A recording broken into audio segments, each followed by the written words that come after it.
universe is still a place of mystery and wonder. As a cosmologist, I'm exhilarated if we can make some progress towards tackling what seem very fundamental questions. These programs focus on, was there a beginning? Whether we are alone? What's the future of the cosmos? What is the nature of reality? With each advance, new questions come into sharper focus. The key issue is what we still don't know.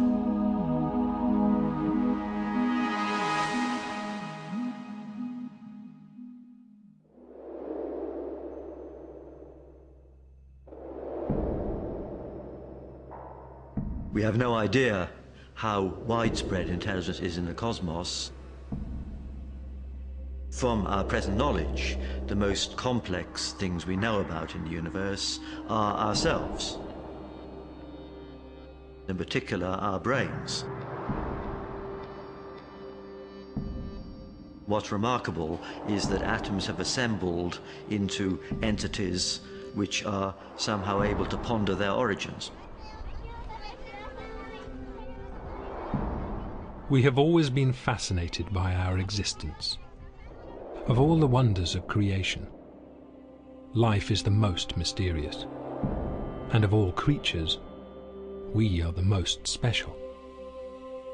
Surely there has to be a reason. Religion offers a simple explanation. God created everything, and only God knows why we are here. Science came to a different conclusion. It found no evidence for a grand plan. Yet recent discoveries have made scientists think again.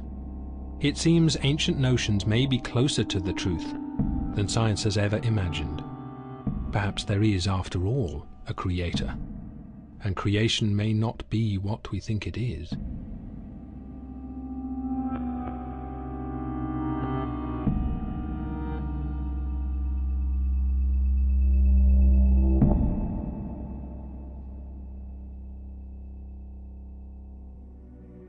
Every religion has its own fantastic story to explain our creation.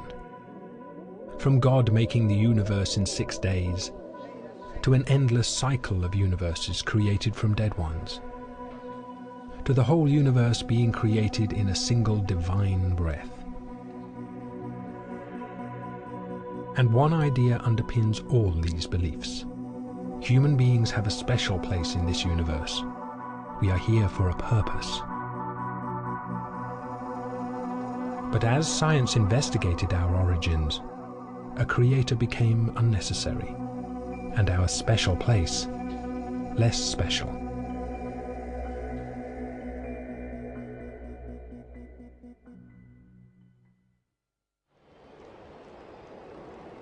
Historically, we humans have undergone a series of demotions, a series of blows to our ego. First, we sort of took for granted that everything was centered on us. Most religions and mythologies sort of reflect that. And then, of course, we realized that the world was much bigger than we thought. We realized that we're not the center of the universe. We're just living on a spinning ball, which is one planet among many, in a solar system among many, in a galaxy among many. So you might think at that point we should all just commit collective suicide and depression. When cosmologists investigated our creation, they uncovered a process guided by the laws of physics. In the beginning, there was gas, made of simple atoms. Over time, stars transformed these elements into complex atoms. As these heavier atoms spread throughout the universe, they combined to create everything we can see. This whole process was driven not by a creator, but by fundamental physical laws, the laws of nature. Among these laws were values for the speed of light, the force of gravity, and the charge carried by electrons.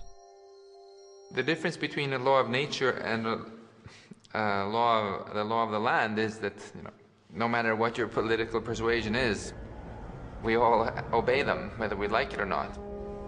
There's no exceptions to the laws of nature. The precise values for the fundamental laws of nature were set at the very beginning of our universe, in the Big Bang. The rest was just mathematics. The Big Bang was, in a sense, rather simple. You can write down a rather short recipe. From that, you could, in principle, if you had a powerful enough computer, work out what would happen and end up with something rather like our universe. But could it really be that simple? Mathematics might explain how planets form, but not everything.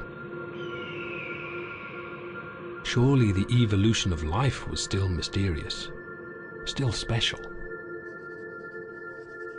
People think that mathematics is complicated. Mathematics is the simple bit. It's the stuff we can understand. It's cats that are complicated.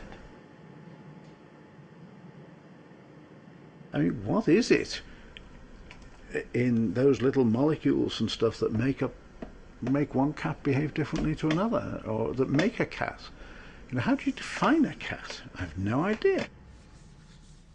Yet in 1970, John Conway showed that even though life may be baffling in its complexity, the complexity arises from simple rules. The evidence came from a game whose results were so unpredictable that they called it life. Life had the most basic of ingredients, a board with a grid of squares filled with counters. The fate of each counter was governed by rules. Unlike our universe, there were just 3. I had this idea that if you had simple rules, but not too simple, then probably complexity would just develop. We tinkered with the rules and played around and hoped something interesting would happen. And eventually we settled on a particular set of rules that we did. They were sort of slightly modelled on real life. The 3 rules they arrived at were the equivalents of birth, death, and survival. What would happen to any particular square depended on its neighbours.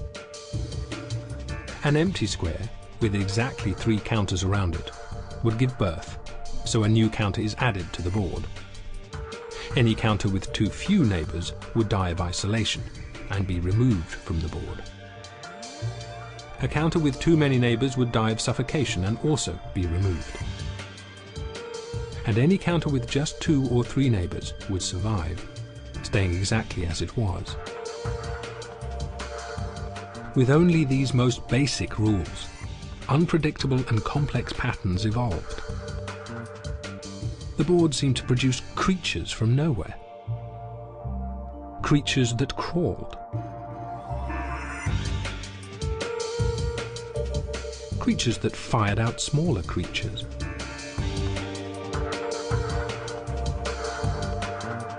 Pumps that looked like a primitive heart.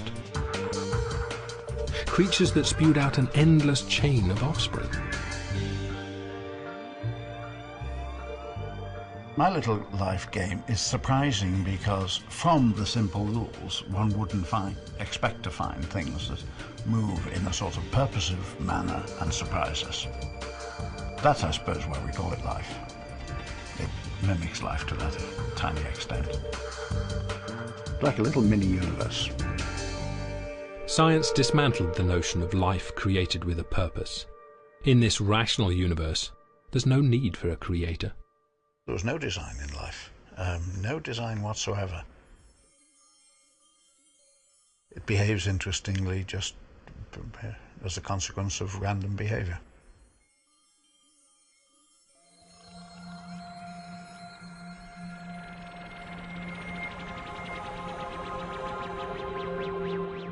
In this random universe, there is no special purpose in our evolution. We are simply the result of atoms, time, and mathematics. Yet some cosmologists still see a greater meaning in our existence. They do not agree that we are coincidental to the universe. The universe, they argue, is irrelevant without us. If you look at the cosmos, right, sure, we're small, but suppose there were no life in the universe. Wouldn't all this beautiful stuff out there be a complete waste if there were no one there to behold it? I think so. I think it's only life which gives any sort of meaning to the universe. And particularly if we turn out to be the only life in the observable universe.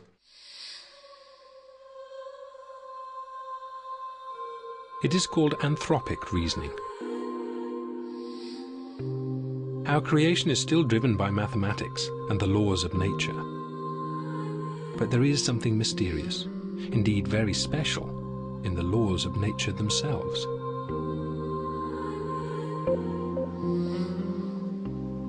It looks in some respects as though our universe is rather special. We know the universe allowed our emergence, but it's quite easy to imagine a universe with slightly different properties, in which neither we nor anything as complicated as us could exist. We can imagine, as it were, turning the knobs which were set up at the time of the Big Bang to determine how it expanded and what it was made of. And if we turn the knobs very slightly, we find that we would end up with a universe that would not be so propitious for the emergence of life. Take gravity, perhaps the most familiar of the laws of nature. Its value determines how much things are attracted to each other. From us being stuck to the Earth circling our sun, to the stars held in place in remote galaxies billions of light years away. Just the tiniest adjustment to the value of gravity in a computer simulation of the Big Bang, and our universe doesn't emerge at all. For example, if gravity were very strong, then anything as big as us would get crushed. If there were no gravity at all, then no stars would be able to form because they're held together by gravity. No planets either. And the other laws are equally fine-tuned. Any slight adjustment to their value, and we would never exist. There is no known reason why these values should be set as they are, yet they do seem to be fine-tuned to allow our creation. To some of us, not all, to some of us, it looks like we have to live with the idea that the constants of nature, the laws of nature, everything that we know about, somehow was influenced by our own existence. This is something which physicists hate the idea of. Most physicists want the world to be controlled by pure mathematics, not by our own existence. Perhaps there is a rational explanation for why the laws of nature were set so precisely at the birth of our universe. Until we fully understand those first moments, we should not assume any special reason for their values. When we trace cosmic history back towards the so-called Big Bang, as we get closer to the very beginning, we become more and more uncertain. That's because conditions then become more extreme. We lose our foothold in experiment because the conditions are more extreme than we can simulate or achieve in any experiment on Earth. So there are great uncertainties. For a while, mainstream cosmologists were content that once we understood better the underlying reason for the laws being set as they are, fine-tuning would no longer seem so mystical, and would once again fall within the realms of physics and mathematics. The general view of this, for most physicists, is that these fine-tunings are largely accidental, that the constants of nature are determined by some mathematical principles which have nothing whatever to do with our existence. Impersonal, mathematical, and we were just incredibly lucky that that mathematics happened to give rise to a universe with all this kind of fine-tuning, just precisely so. And so the anthropic principle existed as an interesting but eccentric theory. But then, quite unexpectedly, a completely new law of nature was discovered, and our universe relied on this law being so precisely tuned that it seemed no rational theory would ever explain it. Our universe seems to be defined by a set of numbers which in some sense look special. If we had different numbers, we would end up with a sterile universe. People react to this seeming coincidence in a number of ways. You could say it's the outcome of some kind of design or providence. We could say it's a brute fact we have to accept, because these numbers might be determined by some theory which we haven't yet discovered.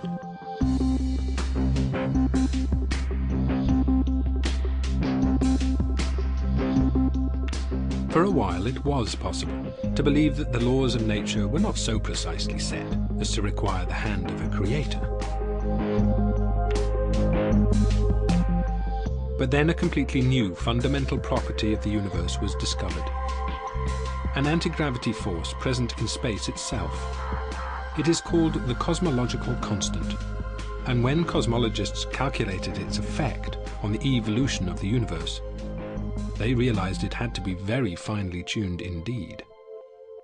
The fine-tunings, how fine-tuned are they? Most of them are 1% sort of things. In other words, if a thing is 1% different, everything gets bad. And a physicist could say, maybe those are just luck. On the other hand, this cosmological constant is tuned to 1 part and 10 to the 120, 120 decimal places. Nobody thinks that's accidental. That is not a reasonable idea, that something is tuned to 120 decimal places just by accident. That's the most extreme example of fine-tuning. No force in the history of cosmology has ever been discovered to be that finely tuned. The cosmological constant needs to be set to 1 part in a trillion, trillion, trillion, trillion, trillion, trillion, trillion, trillion, trillion, trillion. Otherwise the universe would be so drastically different that it would be impossible for us to evolve. That the cosmological constant arrived at such a tiny value by chance seemed to be out of the question, but the alternative explanation was also impossible to contemplate. Physicists did not want to accept the idea that the laws of nature might be controlled by well, the benevolence of nature. There should be no reason why the luck should just have it that we can exist. It's too much, it's a stretch. It's much too far to stretch. It seemed that hidden in the laws of nature was a value so precise that it was impossible to deny that our universe was designed. But a designed universe requires the existence of a designer, a notion that even the anthropic scientists did not want to entertain.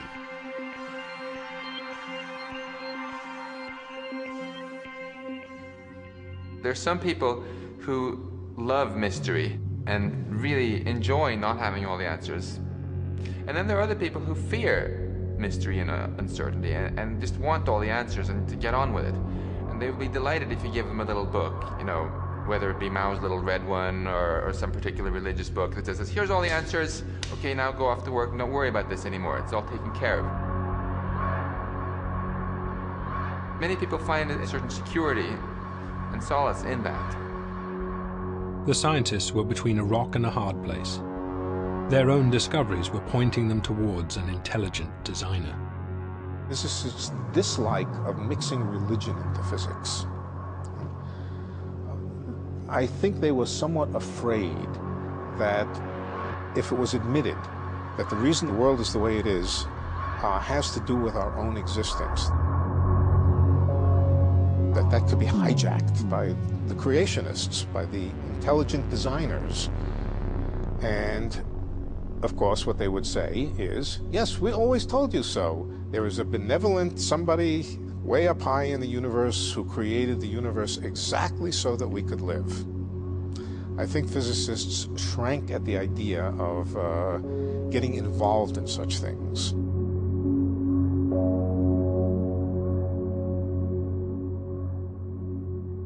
Some people say that this apparent fine-tuning of the universe is a brute fact. We wouldn't be here to worry about the issue otherwise, and that's the way things are. Others are a bit more perplexed and invoke providence or a creator to explain that things were set up with the aim of producing a complex universe. Some people are satisfied with a religious explanation, whereas I think it is a scientific question which deserves to be addressed by cosmologists.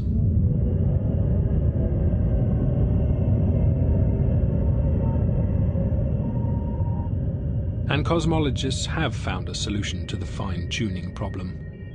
It is simple and elegant, but it requires a leap of faith as profound as any religious belief.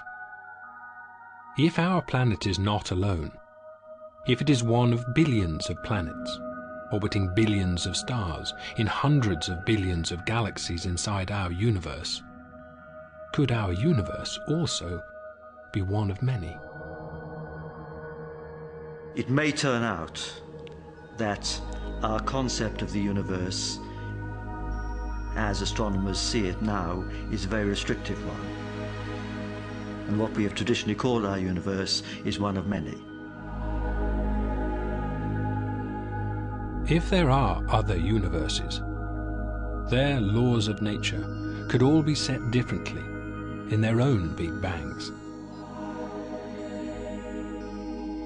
If there have been many Big Bangs, and if, and this is the second assumption, the outcome of those Big Bangs were universes governed by different physical laws,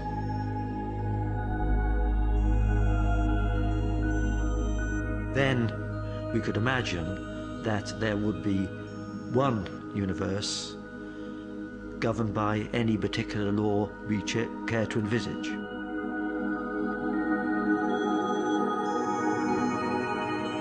And therefore, it would not be at all surprising if there should be one universe that was tuned. If our laws of nature are only one set of values amongst the limitless possibility of others, then the fine-tuning of our universe once again falls within the laws of chance. Our law of gravity would be but one of trillions of different values for gravity. The same goes for the cosmic constant, for atomic charge, even the numbers of dimensions. Suddenly, amongst all the many possibilities, it's not so surprising that at least one possesses the precise set of laws that allow human beings to evolve. If you go into a clothes shop and there's a large stock, you're not surprised to find one suit that fits. Whereas if there's only one suit, you are surprised. So many universes governed by different laws would remove any reason for surprise at the apparent fine-tuning in our universe. With one mighty intellectual bound, cosmologists could once again happily accept that our universe suited our existence precisely, without the need for a fine-tuner, a creator. Martin Rees coined a new word to describe the idea. If it turns out that there's more to reality than just our Big Bang, or the aftermath of our Big Bang, then we have to either redefine our universe or use another word, and I've chosen the word multiverse to describe this whole ensemble of big bangs, this whole ensemble of universes. The concept of the multiverse saves the scientific universe at a stroke.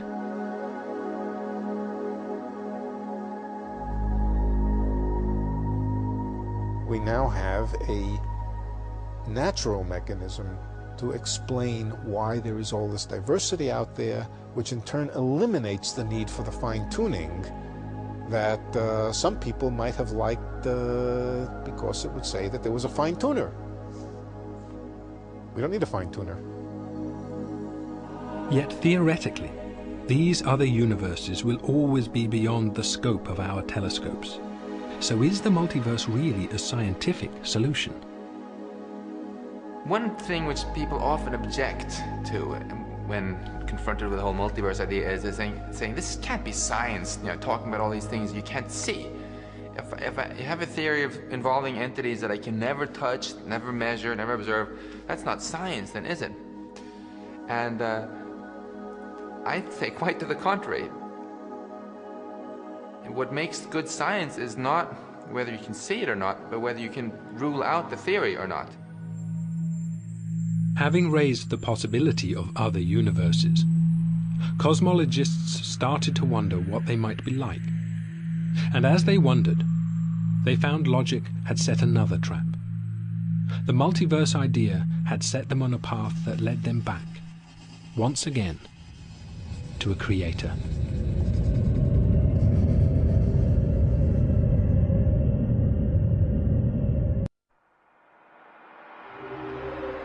To avoid the conclusion that an intelligent force had had a hand in our creation, cosmologists invoked the principle of multiple universes. But what potential might those other universes hold for the evolution of complexity? We have no idea how much variety other universes might display, and since we have no contact with them, all we can say is that there must be certain potential for complexity in those universes. It's easy to imagine universes that would be less propitious for life than ours, but of course we may not be in the optimum universe in a sense. We can imagine universes that might be more propitious. These, of course, will be potentialities far beyond the powers of our brains to conceive, but we can't assume in this grander cosmos that there couldn't be other universes displaying more complexity than ours.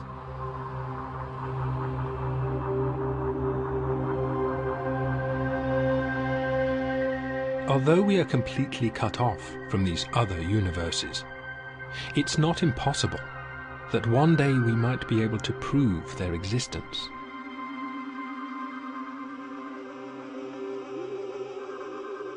I think it's a question that we can't even address at the present.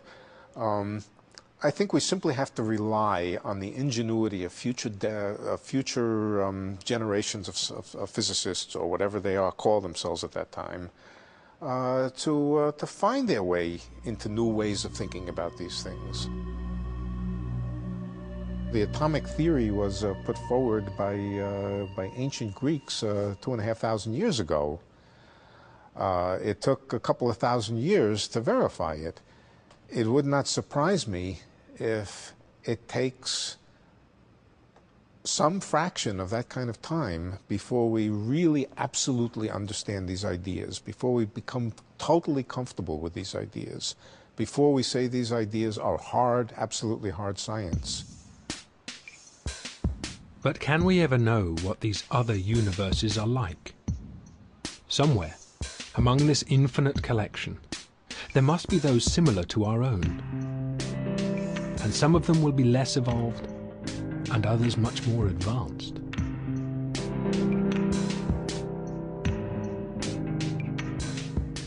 We have some concept of how on Earth life has evolved and has from simple beginnings led to creatures like ourselves with at least a certain level of intelligence.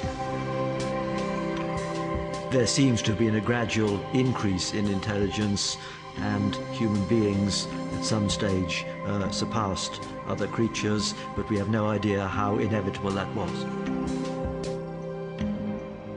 The 4 billion years of Darwinian evolution are now part of common culture.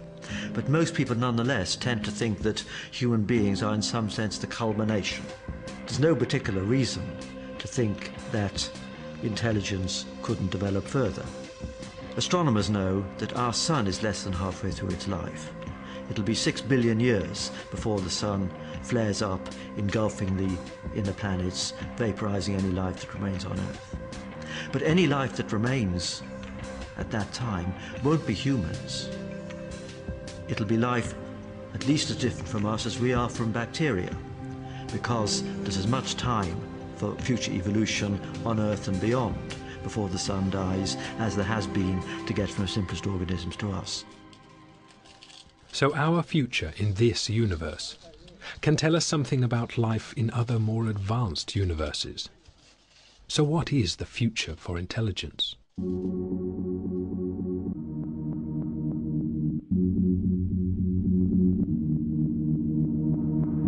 I think we have the most complex nervous system on Earth. Related to that, we may consider us as the most intelligent species on Earth. Maybe in the universe, at least our universe, that could be. We started with a chimpanzee-like brain, and it tripled in size over a period of 3 to 3 million years. You wonder whether there's any expansion possible. Michael Hoffman has studied the structure of our brain and asked, would a larger brain increase intelligence?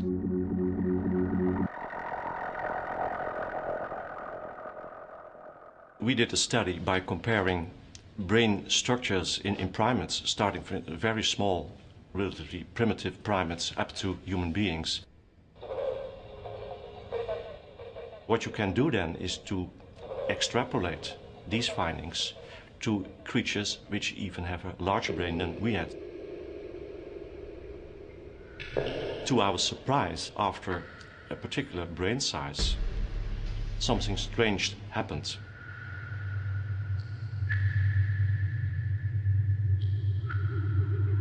There is some maximum in intelligence, in processing power, in cognitive abilities, but beyond that point, you find a decrease in number of structures in the brain.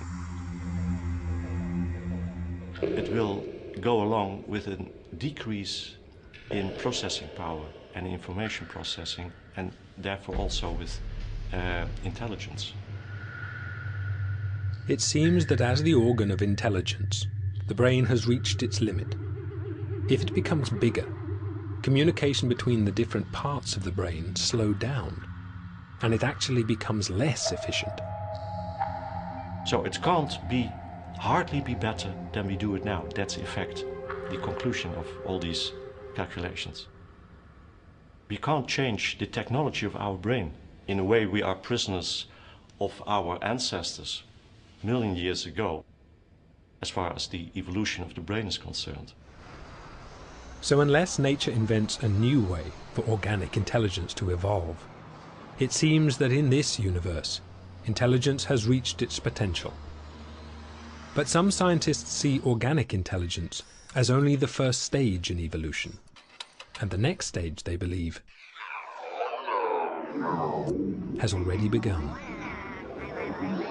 For the first 3 or nearly 4 billion years, the driving force of increasing complexity on Earth was evolution, natural selection, sexual selection. But in recent times, in the last few thousand years, it's not evolution any longer, but it's our cultural development that has taken over. And now this has been formalized into scientific and technological and medical development. That's where the action is right now.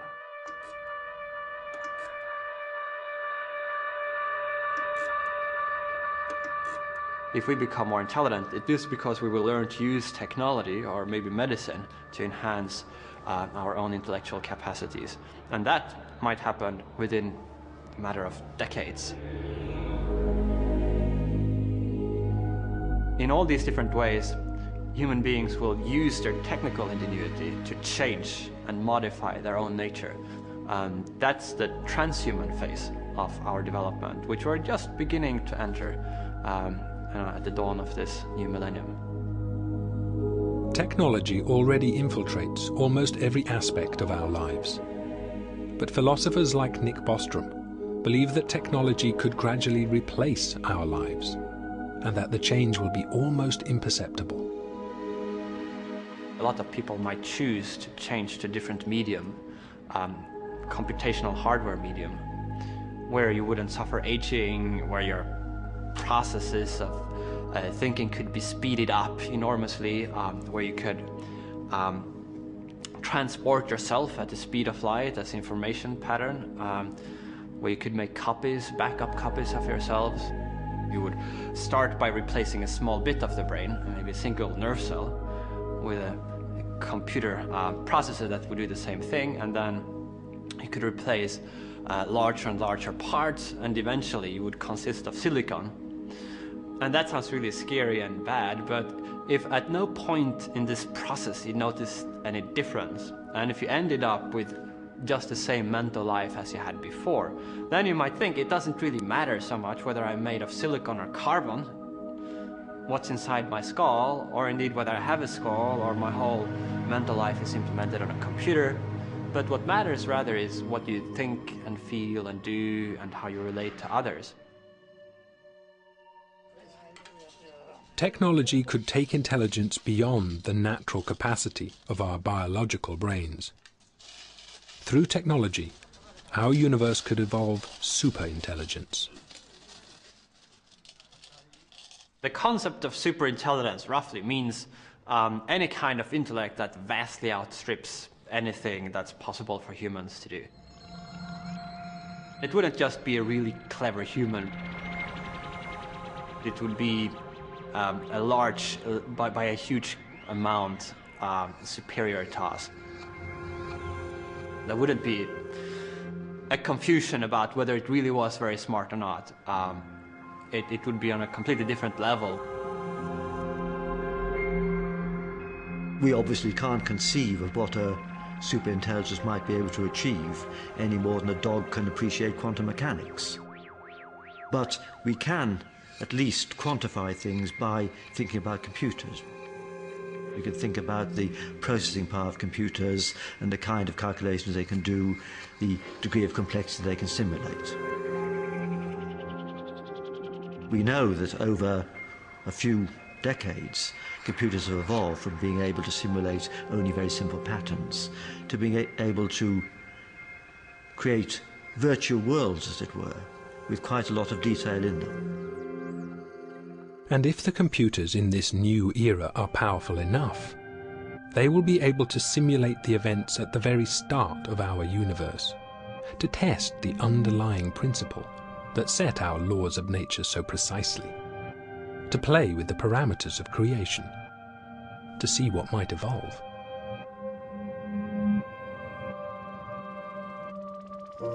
If that trend were to continue, then we can imagine computers which will be able to simulate worlds perhaps even as complicated as one we think we're living in.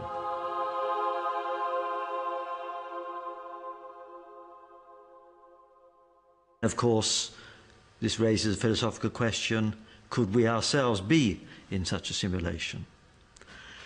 Could what we think is the universe be some sort of vault of heaven rather than a real thing? In a multiverse, there would almost certainly be beings that have evolved intelligence way beyond ours, with the power to run immensely complicated simulations.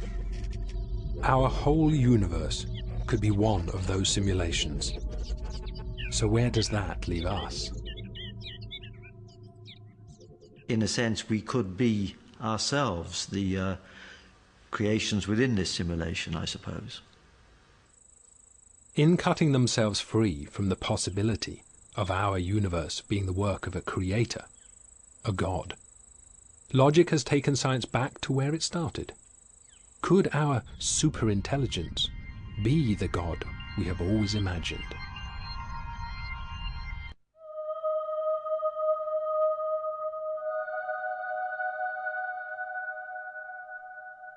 Well, the simulation hypothesis, which is that we are currently living in a computer simulation, should be understood literally. It's not just in a metaphorical sense, whereby one could view the universe as a simulation, but literally we would be living in a simulation created by some advanced civilization in a computer that they have built in their universe. And everything we see and our brains themselves would just be parts of this simulation. And if we are simulations, might we have been simulated for a purpose? Might our existence not be down to chance? Might there after all be a creator with a grand design, just as our ancestors believed?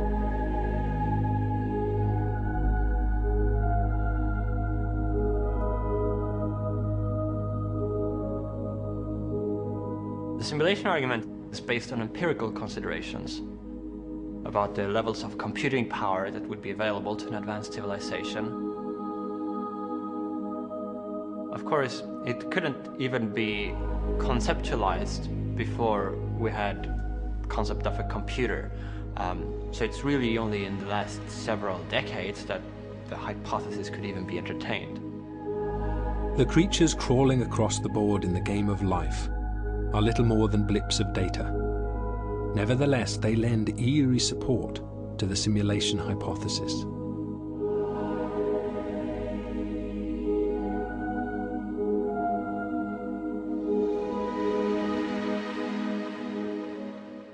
The rules of my life game are tiny, trivial things.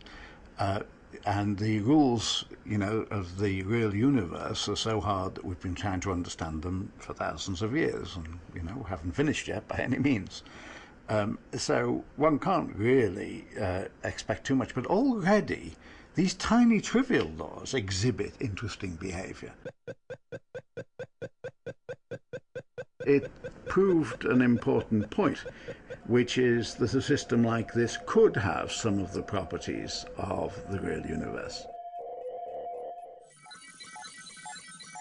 So in a way, its design was copied, but in a very trivial way, from real-life biology. And so it's rather nice that, correspondingly, it became a kind of artificial biology.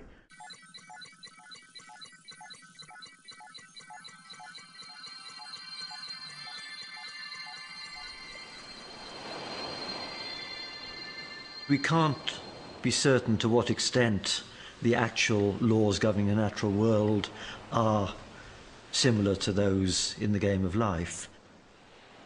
We do know that the laws governing the natural world are simple. We can write them down in simple equations. We can program computers to simulate them. And from great simplicity, we derive immense complexity. And if our existence is inside a simulation, are we real at all? Speculations about the nature of reality and whether it might be an illusion or a dream goes back for hundreds of years or thousands of years. Philosophers have been pondering these questions. If we are in a simulation, does that mean that nothing is real? I think a better way of viewing it is that it would mean that reality is something slightly different than we thought. For most practical intents and purposes, you would still behave as you would do anyway. We have no reason to get depressed by sort of philosophical implications of these things, because, the everyday aspects of life are always going to feel the same, regardless of whether we actually have free will or not, regardless of whether the universe is going to end in a big rip or a big crunch, And I think for all the thinking we humans like to do about the big things, what really, really gets to us emotionally are the everyday little things. And they are what they are. If we are a simulation, then in the ways that matter to us, we are real enough. Whatever force has guided our creation, mathematical or intelligent, it has constructed from simple atoms a creature capable of thinking beyond the limits of physical investigation. These kinds of arguments show at the same time the limitations to the reach of the human intellect, in that we're discovering how our little corner of the world might indeed just be a small corner of a vastly bigger world than we never imagined. And that we might never, even in principle, be able to reach out and look at the other parts. And at the same time, these arguments also emphasize the astounding reach of the human intellect, in that we can begin to formulate theories and hypotheses that extend way beyond the world around us that we're evolved to cope with. How many lions entered the cave? Will it rain later this afternoon? What does that person think of me? These kind of very down-to-earth issues that our brain evolved, but it turns out that they can be used to begin to grapple with these fundamental questions of existence and the nature of the world. In searching for an alternative explanation to the religious accounts of our creation, cosmologists have uncovered a possibility that seems incredibly similar. An all-powerful, all-knowing, super-intelligent being. An entity whose motives are unfathomable and whose existence is unprovable. It's very important for us physicists to not dismiss ideas just because they are weird. Because if we did, we would have already dismissed atoms, black holes, and all sorts of other marvelous things. And actually, when you ask a basic question about the nature of reality, don't you expect an answer which is a bit weird? I think anything but weird would be a big letdown. And so frankly, I think, let's just accept that the universe is weird and view that as part of its charm. There's no particular reason why our human brain should have evolved just far enough to be able to assimilate the deepest levels of reality.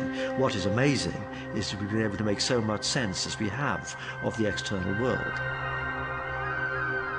I believe when the history of science is written, then what's been discovered about our universe in the last decade or two will be one of the most exciting chapters. But the key question, of course, is what we still don't know, and that is the challenge for the coming century.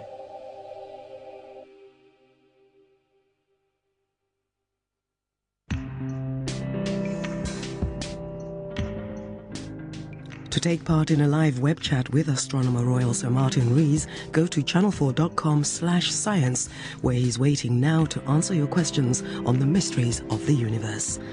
Next on 4, the tale of a legendary moment in pop, the Band-Aid story.